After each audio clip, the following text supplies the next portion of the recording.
Ish-banori i Big Brother VIP, Joz Marko, ka prekur publikun me një gest të rrallë humaniteti në emisionin Kosov Show.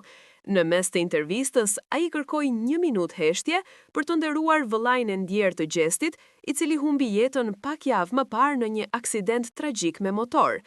Ky veprim, që erdhi pas shumë kohësh nga mbarimi i BBV-s, tregoi një anë të ndjeshme dhe reflektuese të Jozit, duke fituar respektin e publikut dhe të ndjekësve të tij në rrjetet sociale. Ky moment u prit me emocione të forta në sallë. Jozi u ngrit në këmbë bashkë me të pranishmit dhe në heshtje mbajti kokën ulur për disa sekonda. Ai e shpreh se humbja e një njeriu të dashur është diçka që nuk ka fjalë që ta ngushëllojnë dhe se pavarësisht përplasjeve të dikurshme me gjestin, ai ndjen vetëm keqardhje dhe respekt për dhimbjen e tij. E kam përjetuar fort. Njeriu mëson shumë kur del nga loja, më shumë se brenda saj, tha ai me zë të ulët, duke shtuar se pendesa e tij është e sinqertë.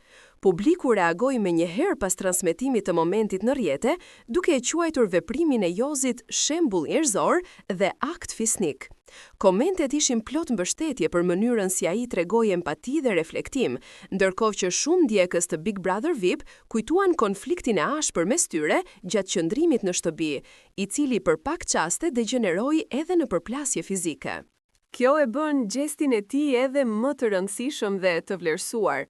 Në intervistë, Jozi pranoi se ka reflektuar shumë pas daljes nga Big Brother dhe se nuk do ta përsëriste asnjë nga sjelljet që mund të kenë lënduar dikë. Ai e cilësoi përvojën e tij si një mësim për jetën, ku emocioni dhe egoja shpesh marrin kontrollin, por në fund mbeten vlerat njerëzore. Në jetë nuk fiton kush bërtet më fort, por kush di të kërkoj falje, theksoi ai me një buzëqeshje të hidhur.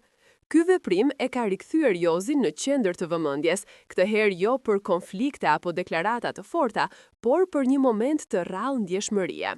Shumë fansa shpresojnë se ky gest do të shërbejë si shembull edhe për të tjerët, që shpesh harrojnë se pas çdo debati publik apo rivaliteti televiziv, qëndrojnë njerëz me ndjenja, dhimbje dhe humbje reale.